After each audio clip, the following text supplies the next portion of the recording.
Okay,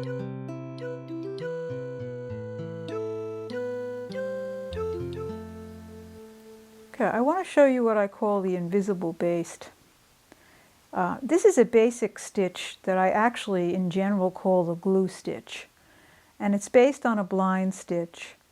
And in this context I'm simply showing you a small example as if this is one of the bases that you created, either being whole cloth, pieced, or woven. And then you've laid it on top of a piece of thin backing. In this case, this is that harem cloth. It can be any lightweight cloth. And what I want to do is I want to attach this to this.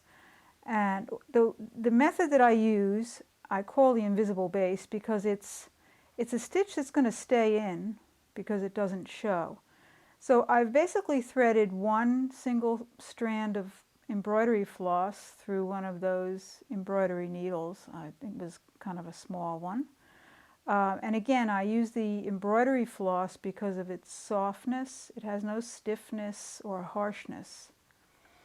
And I knotted the thread and came up from the back. And what I'm going to do is actually take a very unbalanced running stitch.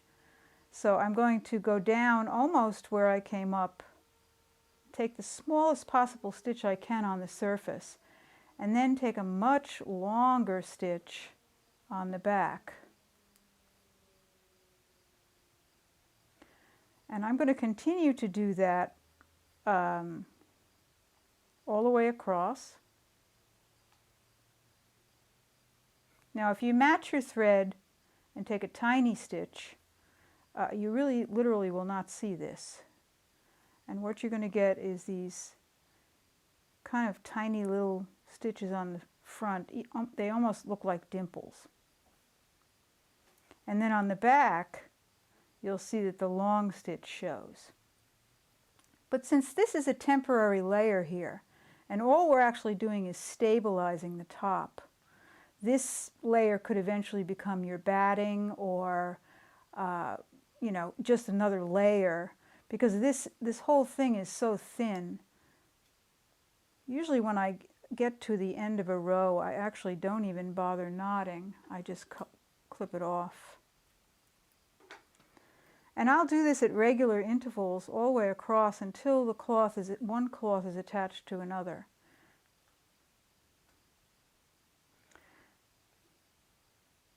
So you're basting, and you're actually gluing two layers together, which becomes a permanent kind of glue between the two layers.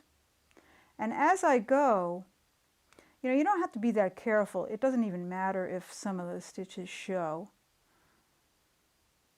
But as you go, you continue to use this kind of glue stitching.